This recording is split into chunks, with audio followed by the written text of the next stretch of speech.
দেখে মনে হয় সদ্য পাড়া কয়েকদিনের। একই ছাদের নিচে দেখা মিলল প্রায় ৪০ বছর আগের বিলুপ্ত প্রাণী।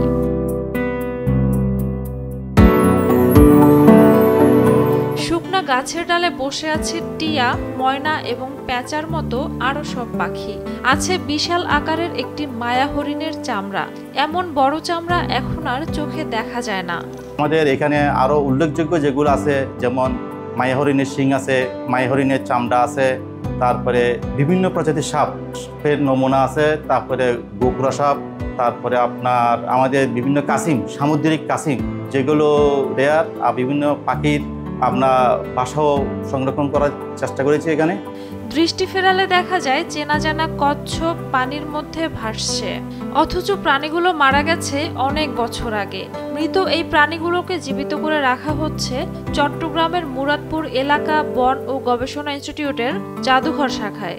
আর গড়িয়ার ডিম, সেটা তো আসলে খুবই ক্রিটিক্যাল, এবং সেটাও আমার যে সাবেক পরিচালক ডক্টর মুখলিসুর রহমান কালেকশন করেছিলেন। আমি আজকে সুযোগ পেয়ে তাকেও ধন্যবাদ দিচ্ছি, কারণ গড়িয়ার ডিমগুলো আসলে দেখছেই এই অন্যান্য এই প্রাণীর ডিমের মতো না। কিন্তু তারা দেখতে জীবন্ত কেন, কেউ কেউ জানলেও আমাদের অনেকের কাছে বিষয়টি অজানা। বাংলাদেশ বন গবেষণা ইনস্টিটিউটের সিনিয়র রিসার্চ অফিসার জানিয়েছেন, এটি এমন একটি প্রক্রিয়া যার মাধ্যমে সদ্য মৃত প্রাণীকে অবিকল আগের চেহারায় সংরক্ষণ করা যায়। বিজ্ঞানের এই শাখাটির নাম ট্যাক্সিডার্মি। ট্যাক্সি অর্থ সাজানো আর ডার্মি অর্থ চামড়া। মিউজিয়ামে নমুনাগুলো আমরা সাধারণত স্টাফিং পদ্ধতিতে আমরা নমুনাগুলো সংগ্রহ করি। তো স্টাফিং পদ্ধতিতে আসলে একটি হচ্ছে আমরা ছোট বড় যত বন্যপ্রাণী আমরা সংরক্ষণ করি সেগুলোকে জারে ভরে ফরমালিন দিয়ে আমরা সংরক্ষণ করি। সাধারণত বড় নমুনাগুলো আমরা 15 to 20% এবং ছোট হলে সেটি আমরা 10% ফরমালিন দিয়ে সংরক্ষণ করি।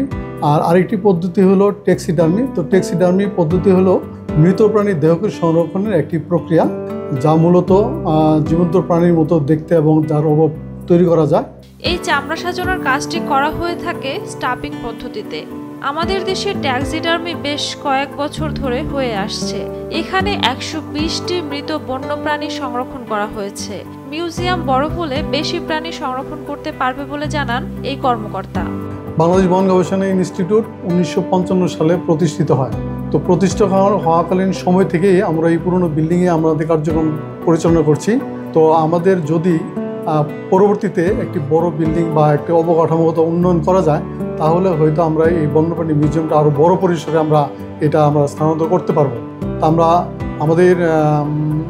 আমাদের মন্ত্রণালয়ের প্রতি আমার অনুরোধ হচ্ছে যে আমাদের এই বন্যপ্রাণী মিউজিয়ামটা আরও সুন্দর করে স্থাপন করার জন্য নিশ্চয়ই অবকাঠামোগত সুবিধা বাড়ানো দরকার। বাংলাদেশে বিলুপ্ত প্রাণীর ইতিহাস ধরে রাখতে ট্যাক্সিডার্মি যুগান্তকারী ভূমিকা পালন করছে। তবে জাদুঘরের ভেতরে প্রবেশ না করলে বোঝার উপায় নেই এটি কতটা সমৃদ্ধ।